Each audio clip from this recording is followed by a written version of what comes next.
Thank you for coming to Tate's defense. What is this? I think it is a human rights violation what they're doing to Andrew Tate. I'll come out and say it. I want more information to come out. I think it is a human rights violation. What? Why is this guy posting fake news? I mean, that's pretty funny. It's fair and honorable to acknowledge when people you don't fancy do the right thing and honors Hasan to state the truth, even if it alienates his audience. I'm genuinely and positively surprised. Good for him. Bro, fun fact about Carlos is that he was trying to like literally go out. One, he wanted me to join his org, and two, he wanted me to literally like, he was constantly, every time he was in LA, he was like, yo, can we please go out and, you know, let's get dinner one time. Let's get dinner one time. Let's get dinner one time. He like literally nonstop. So I was so shocked when I first found out that he was like a big Andrew Tate fanboy, right?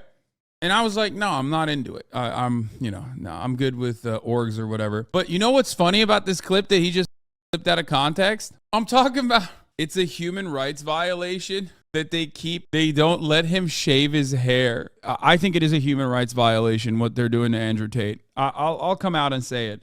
Like, all things considered, the fact that they won't let him shave his head.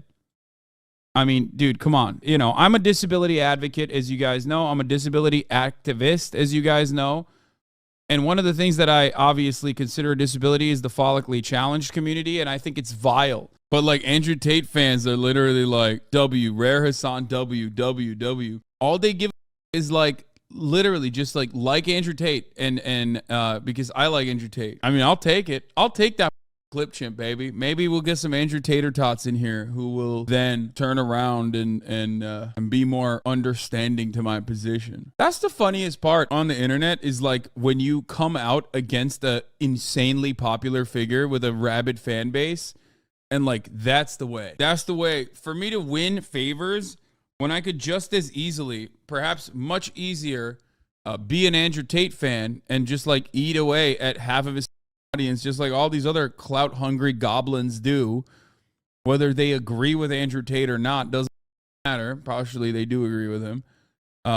They just want Andrew Tate's audience. Like, they're desperate for that shit. They're hungry for that shit. That's why they're doing it. That's why they defend him so vociferously. I could just do that too, but I'm not doing that because, you know, there's more to life.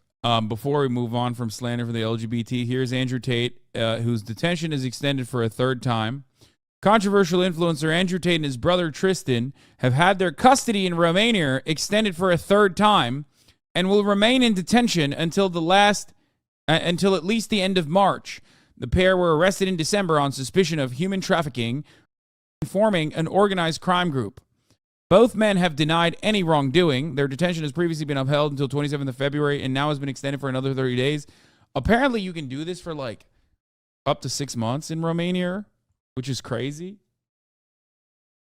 Like, I suspect that like they will eventually, you know, release their findings of an investigation. Like, I want justice to be served.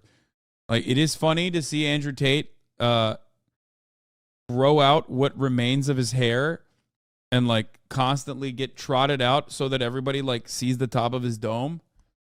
But like at a certain point, like, come on, Romania, give us the juice, you know? 2 Romanian women being held with the brothers, Georgiana Nagal and Luana Radu, will be released from custody and instead kept under house arrest. Prosecutors applied for the latest extension earlier on Tuesday. Judges had justified the previous extension by citing the capacity of the defendants to exercise permanent psychological control over the victims.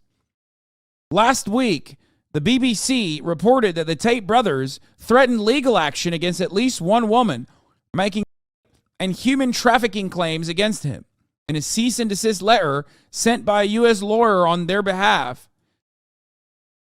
the pair threatened to sue the woman and her parents for $300 million if she did not retract her statements.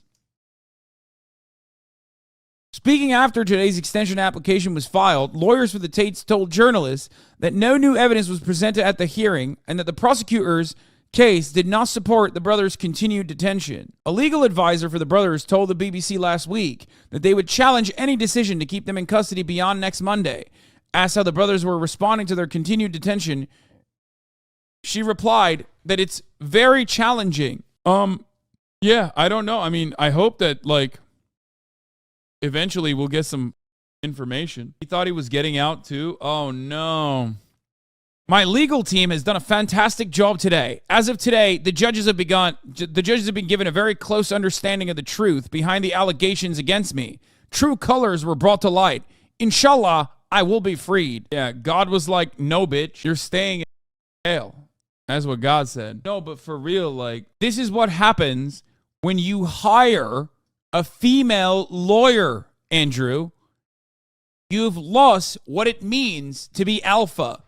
You've forgotten what it means to follow the alpha tenets. You hired female lawyers and female PR people. This is why you're still in jail. She does not know what to do with herself. She's probably going up to the judge and saying, where is the nearest shop that I can go shopping at? If you cannot trust a female to command a vehicle that you're inside of, why would you let a female